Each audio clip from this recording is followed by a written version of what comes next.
बनासकांठा में अक्सर सरकारी मध्याह्न भोजन में सड़ी हुई दाल और दाल में कीड़े मकोड़े और मक्खियां मिलने की घटनाएं सामने आती रहती हैं। बात अगर लाखनी के माडली गांव की करें तो बच्चों को खिलाने वाली दाल सड़ी हुई और कीट पतंगे निकलते हैं।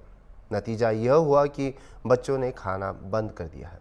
गुजरात सरकार स्वास्थ्य के प्रति चिंतित है और अच्छी गुणवत्ता वाले भोजन का दावा करती है, फिर ये कीट से सड़ी दाल कौन देता है?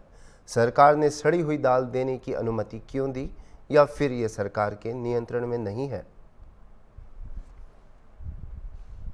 ठाकुर महेन्द्रभाई दागाभाई है। हूँ धोरण 8 में भणुं छुं। अमारी शाळानुं नाम श्री मडाल पगार केन्द्र शाळा है।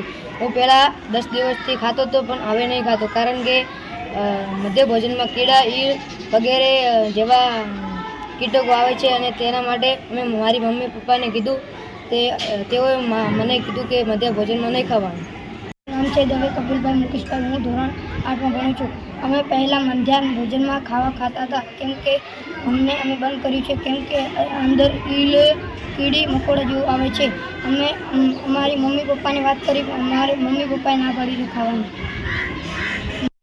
मारुं नाम ठाकुर अंकितभाई मडाल प्राथमिक शाळानी अंदर जे अनाज आवे छे ए बिल्कुल छोकराओने खावा लायक नथी। एनी अंदर जीवजंतुओ ईयळो वगैरह जेवी खराब माल आवे छे, माटे सरकारश्रीने नम्र विनंती के माल सारो पकाड़ो।